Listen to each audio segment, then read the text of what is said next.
സംസ്ഥാനത്ത് വരും മണിക്കൂറിൽ തിരുവനന്തപുരം, കൊല്ലം, പത്തനംതിട്ട, ആലപ്പുഴ, കോട്ടയം, ഇടുക്കി, എറണാകുളം, തൃശൂർ, പാലക്കാട്, മലപ്പുറം, കണ്ണൂർ, കാസർഗോഡ് ജില്ലകളിലെ ഒറ്റപ്പെട്ടയിടങ്ങളിൽ ശക്തമായ മഴയ്ക്കും മണിക്കൂറിൽ 40 കിലോമീറ്റർ വരെ വേഗതയിൽ കാറ്റിനും സാധ്യത.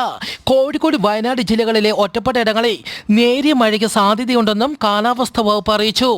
വരുന്ന ചൊവ്വാഴ്ച വയനാട്, കണ്ണൂർ ജില്ലകളിലും ബുധനാഴ്ച മലപ്പുറം, വയനാട് ജില്ലകളിലും ശക്തമായ മഴയ്ക്ക് സാധ്യതയുള്ളതിനാൽ യെല്ലോ അലർട്ട് പ്രഖ്യാപിച്ചു. അടുത്തയാഴ്ച സംസ്ഥാനത്ത് മഴ ശക്തി പ്രാപിക്കും. കേരളത്തിൽ ഒറ്റപ്പെട്ട സ്ഥലങ്ങളിൽ ശക്തമായ കാറ്റിന് സാധ്യതയുണ്ടെന്നും കാലാവസ്ഥാ കേന്ദ്രം അറിയിച്ചു. ഇറാനിലെ ഏറ്റവും വലിയ തുറമുഖ നഗരമായ ബന്ദർ അബ്ബാസ് നഗരത്തിൽ വൻ സ്ഫോടനത്തിൽ 600ഓളം പേർക്ക് പരിക്കേറ്റു.